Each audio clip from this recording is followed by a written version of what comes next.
على رسوله الكريم أما بعد فأعوذ بالله من الشيطان الرجيم بسم الله الرحمن الرحيم إن عدة الشهور عند الله 12 شهرا صدق الله العلي العظيم. محترم سامعین و ناظرین، السلام علیکم ورحمۃ اللہ وبرکاتہ. امید ہے کہ آپ خیریت سے ہوں گے. محرم کا مقدس مہینہ شروع ہو چکا ہے اور اسی مہینے سے اسلامی سال کا آغاز ہوتا ہے. اور اس مہینے میں ایک تاریخ آتی ہے، 10ویں تاریخ. 10ویں تاریخ کا جو دن ہے وہ بڑی اہمیت کا حامل اور بڑا عظیم الشان اور متبرک دن. قرآن و احادیث میں اس کے بڑے فضائل وارد ہوئے. علماء نے لکھا ہے کہ سال کے 365 دنوں میں اگر کوئی دن سب سے زیادہ فضیلت والا ہے، مقام و مرتبے والا ہے، تو وہ یوم عاشورہ ہے. زمانے جاہلیت میں بھی قریش اس دن کا روزہ رکھتے تھے. اللہ کے نبی علیہ الصلوۃ والسلام نے بھی اس کا روزہ رکھا. اور جب نبی پاک صلی اللہ علیہ وسلم مدینہ طیبہ ہجرت کر کے تشریف لے گئے تو وہاں دیکھا کہ یہودی لوگ بنی اسرائیل اس دن کا روزہ رکھتے ہیں. تو اللہ کے نبی علیہ الصلوۃ والسلام نے ان سے پوچھا کہ تم اس دن کا روزہ کیوں رکھتے ہو؟ انہوں نے کہا کہ اس دن میں ہمارے نبی موسیٰ علیہ الصلوۃ والسلام اور ان کی قوم کو فرعون پر غلبہ حاصل ہوا، لہذا ہم ان کی یادگار میں اس دن کا روزہ بطور برکت اور بطور شکرانے کے رکھتے ہیں.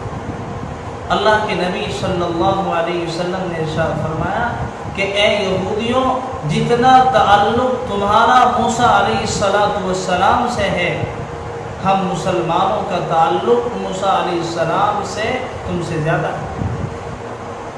اس لیے اللہ کے نبی علیہ الصلوۃ والسلام نے مسلمانوں کو حکم دیا کہ تم ایک نہیں 2 روزے رکھا. اور اس دن کے ساتھ میں اتنے حالات اور اتنے واقعات وابستہ ہیں کہ اور کسی تاریخ میں اور کسی دن میں اتنے حالات و واقعات وابستہ نہیں. فرمایا کہ اسی دن حضرت آدم علیہ السلام کو پیدا کیا گیا، اسی دن انہیں جنت میں داخل کیا گیا، اسی دن ان کی توبہ قبول، اسی دن حضرت ابراہیم علیہ السلام کو پیدا کیا گیا اور اسی دن ابراہیم علیہ السلام کو آگ کے الاؤ سے نجات ملی. اسی دن حضرت نوح علیہ السلام کی کشتی طوفان نوح کے بعد میں جودی پہاڑ پر ٹھہری. اسی دن حضرت یونس علیہ السلام مچھلی کے پیٹ سے باہر آئے. اسی دن حضرت عیسیٰ علیہ السلام کو آسمانوں پر اٹھایا گیا اور اسی دن قیامت قائم ہوئی. حضرت حسین رضی اللہ تعالیٰ کو شہید کیا گیا. اور اس مہینے کی پہلی تاریخ میں یکم محرم الحرام میں حضرت عمر فاروق رضی اللہ تعالیٰ خلیفہ دوم ان کی شہادت ہوئی، جو اتنے بڑے حاکم تھے کہ 12 لاکھ مربع میل پر ان کی حکومت کا پرچم لہراتا. پوری دنیا کے نصف جغرافیے پر حضرت عمر فاروق رضی اللہ تعالیٰ کی حکومت تھی. تو جس دن کے ساتھ میں اتنے حالات ہوں، اتنے واقعات ہوں، اتنے اہم واقعات جس کے ساتھ میں وابستہ ہوں تو وہ دن کیوں معتبر نہیں ہوگا، کیوں فضیلت کا حامل نہیں ہوگا؟ اللہ کے نبی علیہ السلام نے ارشاد فرمایا یہ ایسی اہمیت کی حامل تاریخ ہے، اگر کوئی آدمی محرم کی 10ویں تاریخ یوم عاشورہ میں ایک روزہ رکھتا ہے، فرمایا 10,000 شہیدوں کا اور 10,000 حاجیوں کا اسے ثواب ملتا ہے۔ اور فرمایا اگر اس دن میں کوئی آدمی کسی یتیم کے اوپر، یتیم کے سر پر شفقت کا، پیار و محبت کا صرف خالی ہاتھ بھی رکھتا ہے، فرمایا اس کے ہاتھ کے نیچے جتنے بال آئیں گے اللہ تعالیٰ جنت میں اتنے اس کے درجوں کو اللہ بلند فرماتا ہے۔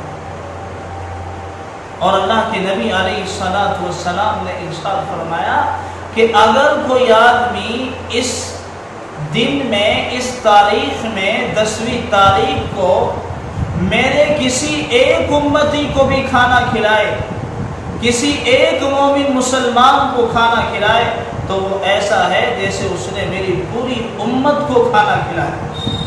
تو یہ محرم کا مہینہ اور اس کی 10ویں تاریخ یوم عاشورہ یہ بڑی اہمیت کی حامل ہے، بڑی متبرک اور مقدس تاریخ ہے۔ اس سے جو حالات اور واقعات وابستہ ہیں، جو اس دن میں افعال و اعمال کرنے چاہیے، انہیں ہمیں اپنی زندگی میں لانا چاہیے اور ان کو اپنانا چاہیے۔ اللہ ہمیں اس مہینے کی اور اس تاریخ کی قدردانی کی توفیق عطا فرمائے۔